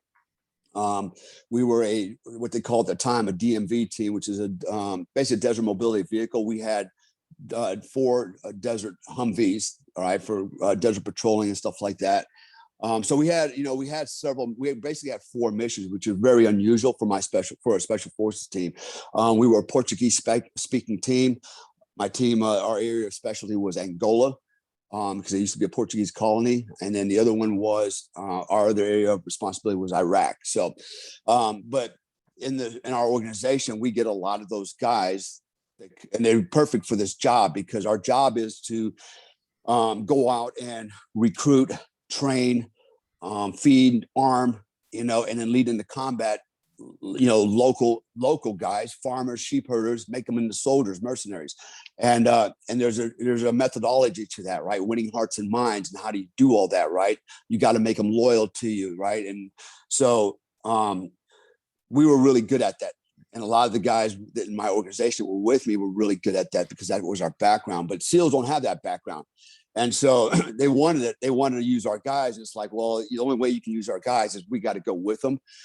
And basically we command them. You tell me what you need, and then we'll make that happen, right? So we always had these issues, because, you got to think about these SEALs. A lot of these SEAls didn't come from a combat. They don't come from combat arms background. They come in from as cooks, clerks, jerks, mechanics, whatever and also they want to be a SEAL. They go through buds, and voila, they're superheroes, right? And but they have no background in training in foreign internal defense, UW type stuff that a Green Beret does. And so When it comes to pushing troops, it's an art. Okay, it's really an art. And to be honest with you, all our guys, our mercenaries, our Afghans hated them. They hated them because of the way they treated them and talked to them. I've seen it, right? I've seen where we're on the objective, right? And I got SEALs yelling at my guys, do this, do that. And I've literally had my guys go, no, I don't listen to you. I listen to Mr. Dale. What do you say, Mr. Dale? It was funny. Loyalty. I've actually seen them stop and do that on the objectives. Like, damn, and because they just did not like him, because these guys treated them like they're basic trainees, talk down to them. And that's not what you do.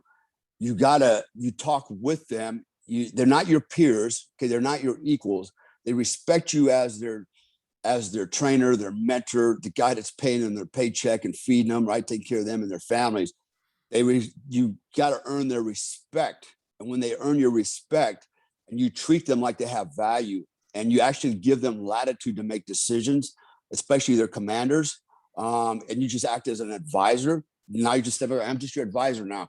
This is your show, guys. This is what we need to have done. When you do that, they work for you. Mm-hmm. But when you're yelling at them and degrading them and belittling them, then it does not. In fact, then they get very angry, and bad things can actually come out of that, mm-hmm. right? So you got to hand them with, kind of kick gloves. And that's what we did. But that's not what the SEALs can do. And we had a lot of problems with that. So not that the SEALs are bad guys, but they were outside their skill sets. Okay. How do you take guys that do Merops, oceans type stuff, and suddenly you put them in the desert with Afghans trying to lead? It doesn't work, man. It's very difficult. Mm-hmm. So that was our role as advisors, to kind of help manage that. And it's not just SEALs. We actually had, we had a special forces team come in, group, that hadn't been in theater. They wanted to use our guys, and it's like, they want to do some high speed ops. Like, I actually had to go out with them the first time on a mission and just vet their operations and see how they perform and what they do before we ever allowed them to use our guys, and they had to use them with us. And they're actually the ones that found themselves in the team from Lone Survivor. Was from that element, right? So they actually went out finally without us, right, and tried to bit off way more than they were ready for. And they went to the most dangerous place on the planet, the Korengal, which I'm going to go into here in a second. So a little bit about SEALs. So I remember one day, I come back in theater to the office, right? I rotated out for a couple months, took a break, came back, and then when I showed up in the office, my contemporaries were in there, a couple of guys. And hey, welcome back. We're chit chatting. I go, what's new? And they go, oh wow, we got some SEALs here now with us. Like 5 SEALs, right? And you got 5 SEALs that are attached to us right now. Blah blah blah blah blah. Okay, and and so while we're sitting there, I asked one of the guys, "What are you looking at?" And he's watching a YouTube video of all these chicks doing like CrossFit, right? And they're lifting, 45 pounds. They're jumping up and down. They're looking pretty good. And I go, wow, that's pretty cool, and everybody's kind of mesmerized by that. I'm not sure if we were mesmerized by the exercise or the chicks, right? But everybody's glued to that. It's like, okay, cool. And then one of the guys goes, hey man, let me just kind of show you around, take you to your hooch, and introduce you to some of the guys. So we go to the gym, and all the SEALs are in there working out, right? And I walk in, I'm looking, he goes, yeah, this is a gym, and he didn't tell me they were the SEALs yet, but I knew they were, right? And he goes, yeah, this is our gym, these are, guys working out, blah, blah, blah. And I go, are these guys doing that CrossFit that we just saw on the video, right? And he's like, I don't know. I go, yeah, because it actually looks like the girls were lifting more weights, right? And I just said it with a straight face, like I was like dumb and serious, right? They all stopped and looked at me. I go, okay, now I'll go to my room now. Let's go. So we take off, right? But we had, it was good, working with those guys. There was a lot, I can tell you, man, there's a lot of issues. Nobody wants to talk about it, but it's coming out. They don't play well with others, not because there's, all that. It's just different mindsets, different types of regimentation, military backgrounds. A lot of that has to come to play, right? And just personalities. Not everybody's just a very nice guy. They're a dick no matter who they are, whether they're a SEAL or a Delta guy. So let's see. I am gonna go into the next one, which is Lobster Fest. We'll stop on that one. So, Jesus, I know, I remember this story. I remember reading so it. Jesus Christ. yeah. So this actually. So what happened was, um, we were fortunate in that we had actually contract cooks from Europe that were cooking for us, right? And that was a far cry from the early days. The early days, we had no cooks. I mean, it was nasty shit, man, that we were eating, just whatever we could slop together. Maybe some Afghan guy would come over and, boil some chicken for us or something. It was bad. And then in time with money and as this whole, the whole operation started to evolve, we ended up with basically a contract chef from Europe. Each site had one, right? And so the idea was, make sure everybody's eating well, get good food, and we all had a gym facility so we could work out and take care of our health and eat well, right? That's morale. And so we ate pretty good, man. Every Friday was steak and lobster night, and there was always food laid out all day and all night. You could just go in like the Golden Corral, man, just scoop it all up. It's like, man, just so much food, right?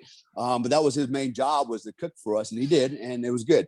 And this one particular night, I think it was a Friday night, we were going to go do an op that later on that night up in the Korengal, which as I mentioned a minute ago, is probably at the time was probably the most dangerous place in the world. It is where the lone survivor incident happened. There's a lot of bad stuff that happened up there, and the small cops that were in that area were constantly getting engaged. A lot of ambushes. It was bad because you really had to work your way up into the mountain, and it's called the Korengal Valley. So you had to get up in Korengal Valley, and then get up into these areas, and very hilly terrain, very wooded, very rough terrain. And so tonight we had a target. We've been kind of chasing this guy around for a while. And what he did was he never slept in his home. At night, he would leave and go sleep somewhere in the woods away from his home. He was always paranoid we're going to come and get him, right? So we didn't know where he slept out there. But we had intel that he might be in his house tonight, in his compound. So the mission was essentially, we're going to load up, we're going to drive, basically this very dangerous route up into that area. We're going to dismount the vehicles, and then we're going to move by foot, under night vision goggles, up to his objective. Now, we were on one side of this mountain, and we parked the cars over here. He was on the side of another mountain. And what we had to do was go down a very deep ravine, down into this valley, cross a river, and then come up. And he was basically, on the military ridgeline of this military of the mountain on the side there, right? So we had to work our way back up. So now we're working our way up a trail, and then we're going to try to, catch this guy surprise and hem him up and catch him. And so that was basically the plan. So we drive, and things started working out. Didn't go well right off the bat, man. So I'm wearing my night vision goggles. We're all wearing night vision goggles. We're driving, and now I've got a malfunction with my goggles, right? And it's like one side goes out, and I'm flying, with like a cyclops with one, down this bumpy road, right? And then the other one goes out. Now I got no eyes. Like shit. With my goggles just shit the bed. So, and I didn't have a backup pair. So I had the other guy drive while I sat in the passenger seat, and it's pitch black. It's pitch black out there, right? And I can't see nothing, man. And we get to the objective, we get out, and I'm like, well, I guess I'm going to go on this blind, man, literally, And so we line everybody up. We start moving down the side of this hill, and we're working our way down. It's a long ways down and very steep.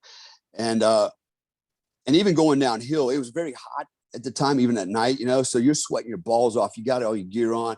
I always wore my armor, all of it. Some guys just went with with the chicken plates. Me, I kind of wore the whole vest, man, and with my low bearing equipment. It's like, what, if it's too heavy, I'll spend more time in the gym until it's not too heavy, right? So I had never had a problem carrying all my armor. And so, but it got hot, carrying it, even going down a hill. And so we get down this hill, and finally we stop in this one area. As we're moving along, we're constantly looking and scanning, down ahead of us over at the objective. And by the way, the straight line distance from our drop-off point to the target was 300 meters straight line. But we had to go down this hill and then go back up this hill. So now it became, it was like forever, man. What we thought would take us maybe, 30 to 45 minutes turned out to be a movement over 3 hours, just one way. Jesus. Right. And so we get down and we're like halfway down. We stop in like on a little flat area, and everybody just kind of sits down for a second, take a break, catch their breath. And I'm sitting there going, man, it smells like sewer here, man. It smells like shit. It was, and it was what it was. It was human shit.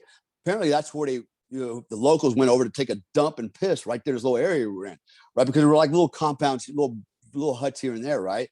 And I'm like, fuck, man, we're sitting in the shit, and I'm wearing flight gloves. Now, I always made it a point to wear my gloves, right? Flight gloves.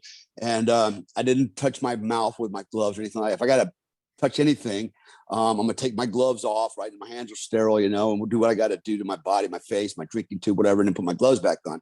Well, I don't know what I did, but somehow, apparently, I contaminated my drinking tube, all right, when I put it in my mouth for my gloves. I don't know what happened, but somehow I did something. Something went wrong, because probably within 20 minutes, my stomach started rumbling, started gurgling, and like, oh my God, I'm getting ready to have shit in my pants. I'm getting ready to throw up, and I'm dehydrated. I drank all my water, all of it, right? I mean, got really dehydrated, and we get down to the bottom finally, and now we're working our way up, and I thought, oh my God, I don't know if I'm going to make it up this hill.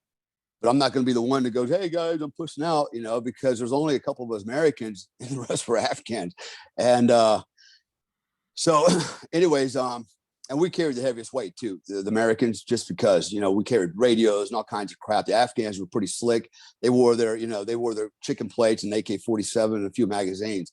The rest of us, we were weighted down like freaking mules. But so finally we get up to the objective, and I'm like done, man. My head's spinning. I'm dehydrated. I want to shit in my pants. I want to throw up, and I'm just trying to hold it together. I'm thinking, man, we got a mission to do here. And I'm like, I'm shaking, I'm sweating, and so boom, we go, right?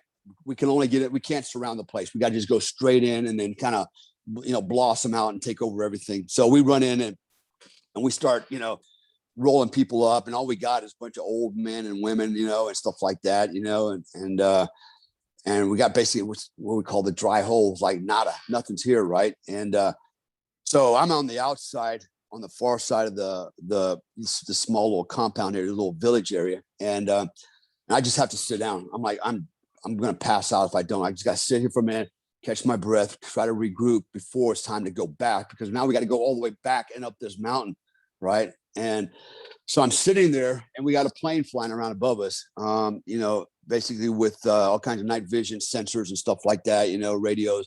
And he's eye in the sky watching, right? And he's illuminating everything with infrared light. And I'm sitting there by myself, my guys are all running around searching stuff, and, they're over there dealing with, the personnel under control.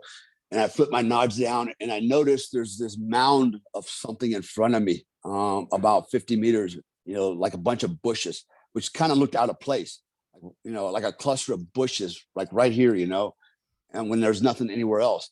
And then I noticed the bird turned his IR light, was kind of shining on there, and then he kind of lifted up and he flew away. And I'm sitting there looking at it, and I was like, that looks really weird, man, really strange. And part of me thought maybe I should just go over there and just investigate it, and see what's going on. And then I thought, man, I can't barely get up, man. I'm not getting scared. Like, how am they going to get me out of here? Because he can't carry me out of here. Can't get in a helicopter in here. I mean, I don't know how I'm going to get out of here, right? And so I'm just trying to conserve all the energy I can get. And so I kept thinking, something my intuition kept telling me, you need to look at that whatever that is, that cluster of bushes, right? And I thought, you're overthinking it, Comstock. There's this cluster of bushes, right? And so I dismissed it, right? I was just so sick. If I was probably healthy, I probably would have went over there and looked at it, and I probably would have regretted it. It would have been a bad night for me, and I'll tell you why here in a minute. So we end up, okay, it's time to get off the target, and everybody starts pulling back. We line up, and we start our movement back down the hill to the river, up the hill, right? And I got to the point where I could move maybe 50 meters, and I would have to stop and sit down. I was out in front at first, and then I would just stop and sit down, and I just wave to guys, go by. And like 10 guys would go by, I go, hold on. And I get back up and I start walking again, 50 meters stop, okay, go by. 10 more guys would go. Before you know it, I'm the last guy in the element, right? And I can't move. And the two Americans that were with me were like, hey man, let us carry your gear, man. Just get you up here and get you going, because they knew I was going down, and they wanted to carry my armor, my ammunition, all my stuff. I go, no, I'll do it, man. And I'll make it happen, right? I'm not going to have them carry my shit. And so they finally lifted me on my feet, and I finally made it to the top. I don't know how I did. It took all I had. And by the way, I'm not wearing night vision goggles, so I can't see crap. In fact, when I was sitting on the objective, I was hitting my goggles when I put them back on, and they were kind of flicking on and off. I had like one little tube, and that's why everything kept looking kind of weird to me, right? And then it'd flash out on me. And I thought it was the batteries. I replaced the batteries, but nothing was happening. So I had goggles, but they weren't working unless I kind of tapped on them for a while, and then one light would come on for a second, and it kind of flutter a little bit and go out. So that kind of added to my confusion the whole time. And finally, I just said, to hell with the goggles. I'm just going to go, manually. And so we finally get to the trucks, and all I could think about was, I got to get to my truck. There's water in it, and I got to turn that air conditioner on. I am soaking wet and overheated, right? And my stomach's growling. I said, I just got to sit down. So I run to my truck. I get in the passenger seat, and I grab a bottle of water and just start chugging it. And I get the air conditioner on, and we're getting ready to pull off. And and then the other American who was with me jumps in the driver's seat, and our interpreter gets in the back seat, and we're driving these armored pickup trucks. So you can't roll the windows down, right? You can't. I mean, you can crack about 2 inches, and that's it, because and so there's, can't get the windows down. So you got to turn the air conditioner on. And next thing you know, I'm like, whoa. And I just start projectile vomiting all over this truck on the inside, man. Right. And I mean, literally projectile vomiting. Shit was going everywhere. Dashboard. You're making me nauseous. Oh my God, dude. And I remember it. So earlier for dinner, I had lobster. I had steak and lobster, right? And so there was this very distinct fishy smell, and my eyes are watering, dude. You're making me nauseous. And I was like, I'm so sorry, guys, man. I apologize. And we're gonna have to drive back for a couple hours, in this truck, smelling my vomit, right? And they're like, it's okay, man. They knew the deal, right? Just have to suck this one up. And so I'm just laid out, and the whole time I'm laying there, I'm thinking, man, all we need now is to get ambushed, and I got to fight feeling like this and blind, right? And I was thinking, please don't let that happen, And so nothing happened, fortunately, which was to our surprise. Nothing happened, because normally it does. We get back to the camp, and as soon as the truck stops, I said, stop right here in front of my hooch. I got out and just started making a beeline for the building, right? And as I'm moving, we had some lights. As I go into the building, I look down and go, what the hell is that? And I'm looking at my chest rack, all my ammo stuff, and I see what looks like, when you chew up an orange, orange piece, and you spit it out. It looked like chewed up orange pieces all over my chest and my vest and my gun, right? Even in my optics on my gun, I had all these chunks. And actually, it was lobster, man. So I got lobster I'm wearing lobster all over me, right? And I was just a big freaking mess. And I thought, you know what? The hell with it. I went right to the latrine, to the shower, with all my gear on. I just turned the shower on and stood in the shower with my gun, my gear, and everything. I just hosed myself down until I got it clean. I got my gear off, and I literally went and lay down. I wake up for 3 days, man. I was just a wreck. I had lost so much water. I don't know if I got it from sitting in that little cesspool of shit sewage, or if it was bad lobster, but whatever it was, dude, it messed me up really bad for the next 3 days. So then we find out, all right, so what was in these bushes, right? What was all that about? Turns out there were 12 Pakistani fighters hiding in a hole, and they had camouflaged themselves with these bushes underneath it. So they knew we were coming. They all ran and jumped into the hole, and they were waiting, right? Oh, fuck. And so had I gone over there like I almost did, and if I had gone over to take a close look, with my gun light, looking at what's going on, I probably got shot right in the face. Oh, yeah. Unless I would have known they were in it, I could drop the grenade in there. But who knows how that could have turned out? But there were actually 12 Pakistani fighters that were there, and they were meeting with the guy we were looking for. They were having a meeting, right? And there were Pakistanis were all the time. There were guys who were coming over and fighting us. And so if anybody thinks Pakistan wasn't involved, it's bullshit. They were. We killed quite a few of those assholes. And so they were going to have a meeting. When we showed up, they all ran into their little hole to hide out. And the only reason they got away is because I was just too sick to go over there and see what's going on, and I just wanted to get the hell out of Dodge. So maybe that was the good Lord watching over you. I don't know, man. Make you so sick, Dale, that you can't go engage. Whew, that was I tell you what, that was a memorable night. And no exaggeration, you actually just killed my appetite. I was thinking, what am I going to go have for breakfast after this podcast? And lobster. No, fuck you, Dale. Fuck oh my you. God. God, yeah, I'm like, what is this stuff on my weapon? Right, my optics it was all clumped up on my optics, and all right, my gun I get it, Dale. I fuck you. I remember reading your book last March before you came on. I don't remember eating oranges. And then I was like, oh shit, lobster. Dude, I vividly remember the first time you ever came on, episode 50, March 2020. I was reading American Badass. I literally remember I was like reading it on the toilet.